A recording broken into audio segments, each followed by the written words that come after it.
आशा करता हूं आप सब बहुत अच्छे होंगे। मेरा नाम है सिद्धांत अग्निहोत्री, स्टडी ग्लोस पे आपका बहुत बहुत स्वागत है। हमारे टेलीग्राम चैनल को ज्वाइन करिए दोस्तों। अब हम टेलीग्राम पे बहुत जबरदस्त तरीके से एक्टिव होने वाले हैं। आपको जो ये पीपीटीज है वो आपको मिल जाएंगे और मेरा आप कंटेंट यूज कर सकते हो। यार अभी काफी मेल्स आने लगे मुझे, मैसेजेस। भाई मैं नहीं मना करता हूं, मैं कॉपीराइट स्ट्राइक मैं क्यों मारूंगा। मैं चाहता हूं कि आप खूब ग्रो करो, खूब आगे बढ़ो, कोई टेंशन की बात नहीं है। ठीक है, तो आप यूज कर सकते हो। अगर आपको मेरे वीडियोस को यूज करना है, मेरे कंटेंट को यूज करना है, तो मैं तो यहां पे आर्टिकल 370 जो है वो तो हट गया, लेकिन हमको कुछ चीजें समझनी पड़ेंगी कश्मीर को आगे बढ़ाने के लिए। चैनल को सब्सक्राइब करो और टारगेट करते हैं इस वीडियो का 3000 लाइक्स। पिछली बार यार जितने लाइक्स बोल रहा हूं उससे दुगने हो जा रहे हैं यार, सल्यूट। और कुछ कमेंट्स को तो मैं स्पेशली हाईलाइट करता हूं, पिन करता हूं। तो सुप्रीम कोर्ट जो है वो आर्टिकल 370 को अपहेल्ड करेगा। ये अभी हमने इस न्यूज को कवर किया था कि चीफ जस्टिस ऑफ इंडिया सबने ये बोला था कि मतलब 5 जजेस की बेंच थी और 5-0 से ये यूनानिमस वर्डिक्ट आया था कि भैया 370 को कोई हाथ नहीं लगा सकता, वो खत्म है ना। तो लीगैलिटी पे क्वेश्चन ये तो मैं चलिए बता चुका हूं, तो इसको तो अब दोबारा रिपीट नहीं करूंगा। यहां पे हमारी मेन मुद्दा रहेगा कि अब सरकार को करना क्या है, सरकार क्या करे। ठीक है, तो आप ये समझिए।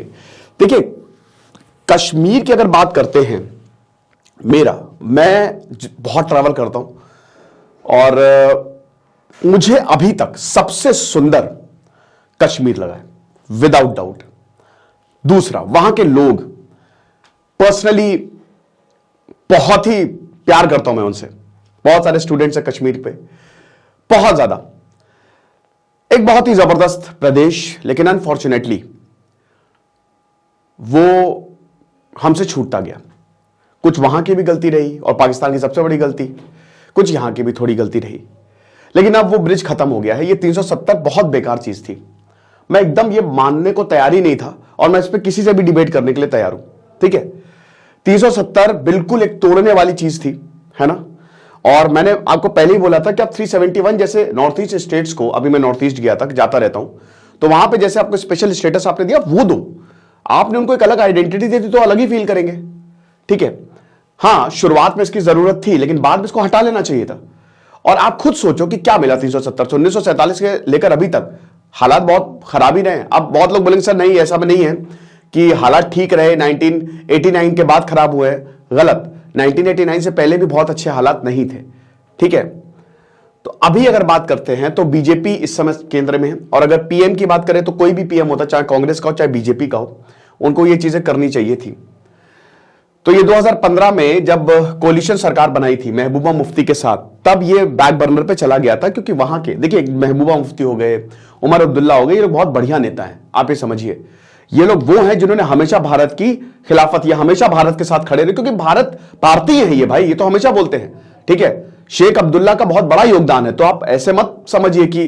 तो यहां पे 2015 में जब महबूबा मुफ्ती के साथ कोलिशन गवर्नमेंट बनाई, तो उसके बाद फिर 370 चला गया पीछे, क्योंकि आपको पता है कि 370 जो चाहे जो भी नेता हो 370 को बचाना ही चाहता है मैक्सिमम। उसके बाद फिर 2018 में जब महबूबा मुफ्ती नहीं बनी, तो फिर जो पूरा का पूरा ये सपोर्ट है बीजेपी ने वापस ली और ये सरकार टूट गई।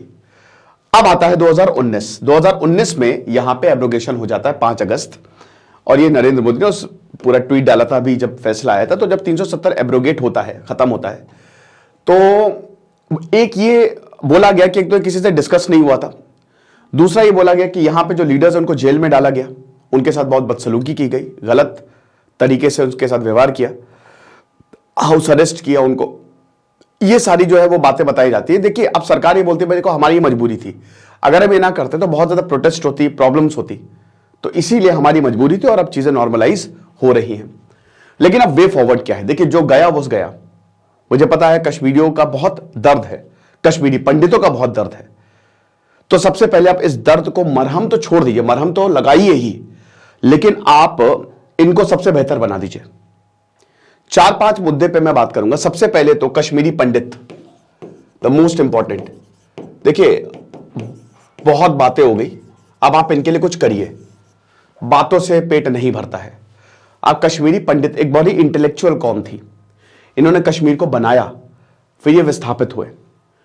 कश्मीर भी हाथ खोल के खड़े हुए कि आप आ जाइए, उनके वहां पे घर है, औने पौने दाम पे बेच के भागे वो। तो सबसे पहले तो आप कश्मीरी पंडित को दोबारा घाटी में लेके आइए, चाहे जैसे भी आपको लेके आना हो। इसके लिए आप प्रॉपर प्लानिंग करिए, सिर्फ बोलने से नहीं होगा, ये करना पड़ेगा आपको, क्योंकि उनकी हालात बहुत ज्यादा खराब है। कुछ के तो बहुत ही, अब ये इनका टैलेंट है, ये इतने कमाल लोग हैं कि इतना कुछ झेलने के बावजूद, जैसे जस्टिस कौल की अगर बात करें तो वो भी आपको पता है कश्मीरी पंडित, तो अब इतना कुछ झेलने के बावजूद भी ये लोग टॉप पे जाते हैं। तो आप समझ सकते हैं कि कश्मीर को कितना ज्यादा डेवलप कर सकते हैं। तो पहले तो कश्मीरी पंडितों को आप मेन स्ट्रीम में कुछ भी करके लेके आए, है ना। सेकंड जो आपको समझना है, वर्डिक्ट की बात है। यहां पे जस्टिस कौल ने एक ह्यूमन राइट्स वायलेशंस पे इन्वेस्टिगेशन की बात की कि एक रिकंसाइलेशन कमेटी जो है वो बैठाई जाए। ये इसमें भी काम होना चाहिए। जो भी ह्यूमन राइट्स वायलेशंस हुए हैं इस पे अगर सरकार काम कर देती है, रिकंसाइलेशन कमीशन बैठा देती है, तो ये बहुत ही बढ़िया होगा। ठीक है, अब स्टेट और नॉन स्टेट दोनों से, मतलब समझिए कि आतंकवादियों ने भी की है, कश्मीरियों की तरफ से थोड़ा बहुत, और यहां पे स्टेट ने भी की है, तो ये इस पे तुरंत ही अमल किया जाना चाहिए। तो ये है सेकेंड पॉइंट कि तुरंत आप रिकंसाइलेशन कमीशन बैठा है ताकि चीजें जो है वो बहुत सही रहे, तो ये जो ट्रॉमा है वो हटेगा। तीसरा पॉइंट जो मैं बहुत इसकी मुखालिफत करना चाहूंगा, नरेंद्र मोदी को कश्मीर जाना चाहिए तुरंत, और महीने में एक दौरा तो वो करे, और कश्मीरी लोगों से बात करें, उनमें विश्वास जगाएं। अभी गुस्सा होगा, डेफिनेटली गुस्सा होगा, क्योंकि एक्चुअल में 370 जो समझाने वाले थे वो तो गलत समझा के गए, है ना। तो वहां पे कोई समझाने वाला है नहीं, अब आप हैं, तो आप उनको समझाइए कि इससे क्या प्रॉब्लम हो रही थी और आपको क्या क्या मिलने वाला है। जाइए लोगों के बीच, लोगों का दिल जीतिए, ह्यूमन साइकोलॉजी को समझिए। चाहे कोई भी प्रधानमंत्री हो, मैं तो कांग्रेस से भी बोलूंगा, राहुल गांधी भी जाते रहते, राहुल गांधी और जाए, अभी भारत जोड़ो यात्रा 2 वो करने वाले, बहुत बढ़िया है, वो जाए, लोगों का दिल जीते। आप समझ रहे हो। तो हमारे नेता अगर लोगों का दिल जीतेंगे, स्पेशली क्योंकि इस समय पीएम जो है वो मोदी जी हैं, और अगर आप जा रहे हैं लोगों के साथ बात कर रहे हैं, मैं तो ये भी बोल रहा हूं, देखिए आर्मी जैसे कमाल का काम कर रही है, बहुत ही शानदार। तो यहां पे जो लोग गलत रास्ते पे थोड़े बहुत है, पत्थरबाजी बिल्कुल खत्म हो गई, लेकिन थोड़ी उनसे भी बैठ के बात करिए। मैं कभी वीडियो देख रहा था, एक आर्मी एनकाउंटर चल रहा था वहां पे, तो वहां पे जो है लड़का जो आतंकी था वो खड़ा हुआ था, उसको आर्मी ने बोला बेटा इधर आओ, और अपने पिताजी से मिलवाया, ठीक हुआ सब। आर्मी ने ऑन रिकॉर्ड बोला कि आज मैं यहां पे एक आतंकी का और एक एनकाउंटर चल रहा था, उसने ऑन रिकॉर्ड बोला है कि मैं मर जाऊंगा, लेकिन आप बहुत अच्छा काम कर रहे हैं। तो भाई ये जितने भी लोग हैं जो गलत राह पे चले गए, उनको भी वापस लेके आओ, उनको भी बोलो कि बेटा बैठ के बात करते हैं, ये सब छोड़ दो, हथियार डाल दो, जो कि आर्मी बहुत अच्छे से कर रही है। लेकिन अगर हमारे नेता ये कर दें, और अगर पीएम मोदी का ये बयान आ गया, तो कमाल हो जाएगा ये। क्योंकि देखिए अभी इस समय पीएम मोदी दुनिया के सबसे लोकप्रिय नेता है, ये मैं नहीं कर रहा, सर्वे कह रहा है, हाल ही में सर्वे हुआ था। तो अगर वो कश्मीर के लिए कुछ इस तरीके की बयानबाजी करते हैं, तो इतना भरोसा जगेगा ना कि क्या बताएं। अमित शाह, बड़े बड़े जो राजनाथ सिंह, ये जितने भी लीडर्स हैं, स्पेशली जो पावर में हैं, उनको लगातार कश्मीर जाते रहना चाहिए इस समय, है ना। तो ये चीज है। तो रिकंसाइलेशन कमेटी की बात की गई, बहुत सारे जर्नलिस्ट और पॉलिटिशियंस को अरेस्ट किया गया था, सेवरल एक्टिविस्ट को अरेस्ट किया गया था, तो उनसे भी बात करें आप।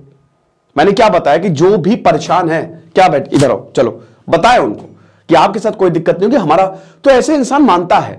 और देखिए ये जो एक्टिविस्ट है, जर्नलिस्ट है, बहुत बड़ा रोल प्ले करते हैं, क्योंकि आप बार बार वहां पे नहीं जाएंगे, ये उनको समझाएंगे, इनकी बातें जो है वो सुनी जाती हैं। देखिए जो अलगाववादी, उनको तो जेल में डालो तुरंत, ठीक है, वो तो कुछ भला करेंगे नहीं, लेकिन जो वहां का भला चाहते हैं आप उनको पकड़िए। जितने लोगों को भी जेल में डाला है आपने, कोई एक्टिविस्ट है, कोई जर्नलिस्ट, उनको बाहर निकालिए, मतलब अब तो खैर बाहर ही हैं, और उनको बताइए, उनको साथ में लेके चलिए कि जो हुआ सो हुआ। अब आगे हम लोगों को, अब उमर अब्दुल्ला, अब जैसे ये जब जजमेंट आया तो उमर अब्दुल्ला के घर पे ताला लगा दिया गया था, ये सब नहीं करना चाहिए, बल्कि उमर अब्दुल्ला को बताना चाहिए, बोलना चाहिए कि आप ये करिए, हमारी रिक्वेस्ट है आपसे कि आप ऐसा ना करें, ठीक है। तो ये जो डिसअपॉइंटमेंट हुआ है, ठीक है, तो अब ये काफी, मतलब ये बोला गया है कि ये सही नहीं हुआ, जैसे कश्मीर में भी ये आवाजें उठ रही हैं, तो आप इसको जाइए, आप ही करेंगे, ठीक है। फिर उसके बाद आपको क्या करना है, स्टेटहुड, ये बहुत ज्यादा जरूरी है। और इलेक्शन, देखिए इलेक्शन यहां पे सितंबर 2024 तक बोला है, और मैं ये बोलूंगा कि सितंबर के इसको जल्द से जल्द करवाएं, जितना जल्दी हो सके कश्मीर में इलेक्शन आप करवाइए, ये बहुत ज्यादा जरूरी है। तो सितंबर 2024 तक बोला है, बट आप जल्दी करिए ताकि सिचुएशन ठीक हो। फिर उसके बाद ये बहुत बढ़िया प्लान है, 5वां पॉइंट, जैसे ऑटोनॉमस डेवलपमेंट काउंसिल है, एडीसी, वैसे यहां पे डिस्ट्रिक्ट डेवलपमेंट काउंसिल जो है वो बनाई गई है, बनाई जाएगी यहां पे, ये भी बहुत अच्छा है। तो ऑटोनॉमस डिस्ट्रिक्ट काउंसिल, ये तो लद्दाख में और नॉर्थ ईस्ट में भी एडीसी है, वही डिस्ट्रिक्ट डेवलपमेंट काउंसिल, ये डिसेंट्रलाइजेशन है। और अगर ये डिसेंट्रलाइजेशन सही से हुआ तो कश्मीर बहुत बढ़िया, बहुत अच्छा है। यहाँ पे लोकल लोग चुन के आएंगे, लोकल लोगों को ज्यादा पता है और लोकल लोगों में विश्वास भी जगेगा। स्टेटहुड जल्द से जल्द हो सके इसका स्टेटहुड वापस दे, जितनी जल्दी आप इसको राज बनाएंगे। यूनियन टेरिटरी, आप लद्दाख को यूनियन टेरिटरी रहने दो, लेकिन इसको आप स्टेटहुड दे दो, और जितनी जल्दी आप इसको स्टेटहुड दे देंगे उतनी ही जल्दी लोग जो है आपसे प्यार करेंगे। फिर डेवलपमेंट हो ही रहा है, जैसे अभी वंदे भारत जो है वो चलने वाली है, और डेवलपमेंट करो, इतना डेवलप कर दो, इतना डेवलप कर दो कि पीओके अपने आप ही हमारे पास आ जाए, हमको कुछ करने की जरूरत ही ना पड़े, वहां पे अपने आप ही विद्रोह हो जाए। क्योंकि जब वो देखेंगे कि भाई हमारे बगल वाला कश्मीर इतना डेवलपमेंट है, हमारे यहां तो जी भी नहीं चलता है, वहां पे 4G 5G चल रहा है, तो कमाल हो जाएगा।